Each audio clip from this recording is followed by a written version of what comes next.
Hello friends, welcome to my channel. लोमड़ी और सारस की दावत की कहानी। बहुत समय पहले की बात है। एक जंगल में एक लोमड़ी और एक सारस रहते थे। ये दोनों बहुत अच्छे दोस्त थे। सारस रोजाना लोमड़ी को तालाब से मछली पकड़कर खाने के लिए देता था। इसी तरह दोनों की दोस्ती बहुत गहरी होती गई। सारस बहुत सीधा और सादा था, लेकिन लोमड़ी बहुत ही शैतान और चालाक थी।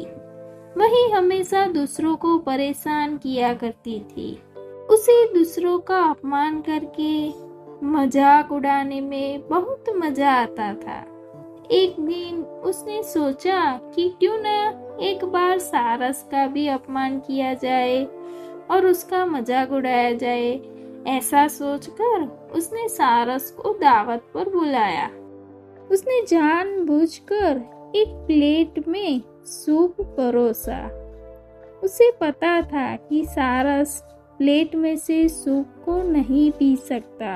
उसे सूप न पीता हुआ देखकर लोमड़ी मन ही मन बहुत खुश हुई और झूठ मूठ की चिंता का नाटक करने लगी और सारस से पूछने लगी कि क्या हुआ मित्र, सूप पसंद नहीं आया क्या?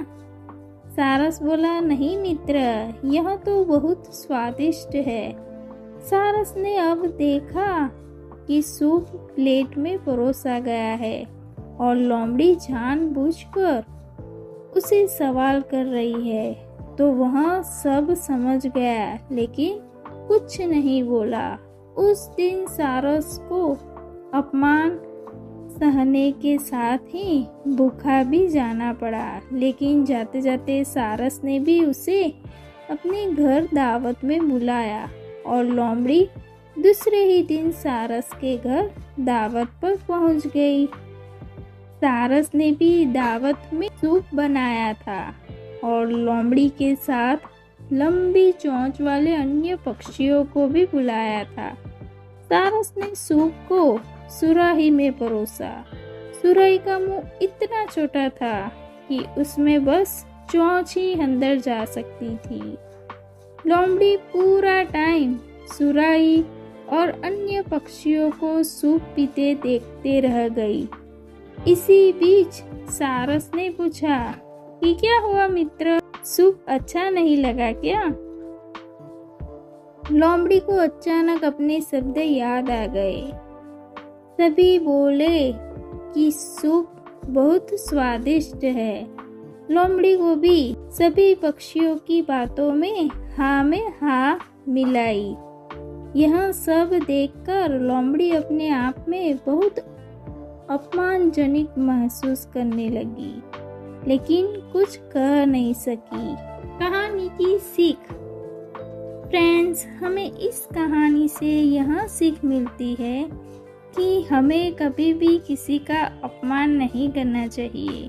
हम जैसा दूसरों के साथ करते हैं वैसा ही हमारे साथ होता है।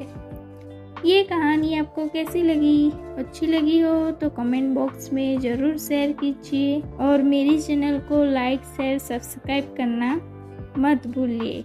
फिर मिलेंगे एक नई कहानी के साथ। तब तक के लिए थैंक्स फॉर वॉचिंग।